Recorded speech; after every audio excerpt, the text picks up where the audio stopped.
So we've gone over what fossils are, how they're preserved, how we can interpret them to understand evolution of both organisms and the environment around them.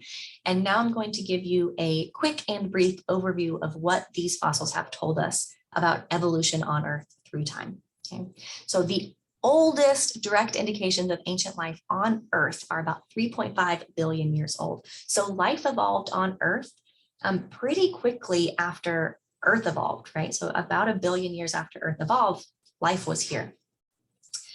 Geologists have found 3.8 billion year old rocks also containing chemical evidence for the preservation of life. So we're pretty certain that life existed pretty quickly after Earth was created, about 1 billion years. Right, so we think that life emerged during the Archean era. Now, for most of that early time, life was pretty simple, right? Single-celled, basic algae, not much changing, right? Slowly bacteria, including filamentous cyanobacteria, evolved, creating stromatolites, or just these extensive mats of algae in the shallow ocean. These microbes began to photosynthesize, putting oxygen into our atmosphere.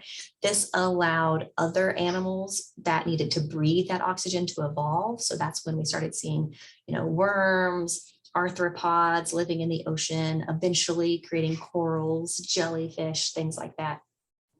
Now, near the end of the Precambrian, everything was staged for the appearance of a lot of really cool plants and animals.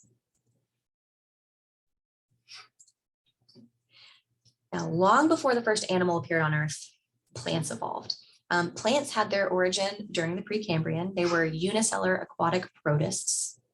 Okay, so very simple aquatic organisms, green algae, and they didn't move on to land until about 500 or 450 million years ago. This is when the first vascular land plants evolved. Right? And they formed a lot of vegetation in like the coal swamps that we now get our coal and energy from today. Okay? Plants eventually grew seeds and then flowers, creating these, eventually woody structures like trees that were the primary food source for many Cenozoic animals. Now, back in the ocean, in the Cambrian, the first life there was pretty simple, right? Think sponges. And then in the Cambrian, this life began to evolve very quickly, and the bodies began to form what we more think of today for animals. So they started having bilateral symmetry with a left and a right side. They evolved sensory organisms like eyeballs. They developed ways to move around in their habitats. They had fins and limbs and appendages to dig, which allowed them to start interacting with each other more often, creating predator-prey relationships, putting pressure on each other to evolve more rapidly. Eventually, once we get to the Mesozoic, that's when the dinosaurs evolved. This was the age of the dinosaurs. The continents became dominated by these dinosaurs, or what literally translates to terrible lizards. These dinosaurs evolved, a specific type of dinosaur actually evolved into the very first birds during the Mesozoic. After the Mesozoic ended when the meteorite hit Earth, killing off the dinosaurs. And after that, the mammals were able to take over. During the time of the dinosaurs in the Mesozoic, mammals existed, but they were small, think like squirrels, rodents.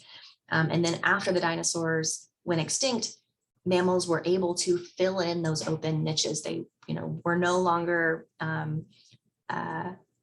they weren't being preyed upon as much. They now had space to move into, and it became the Cenozoic, or the age of the mammals. And this is where they developed, warm-blooded evolution, creating things like primates, which we are a part of.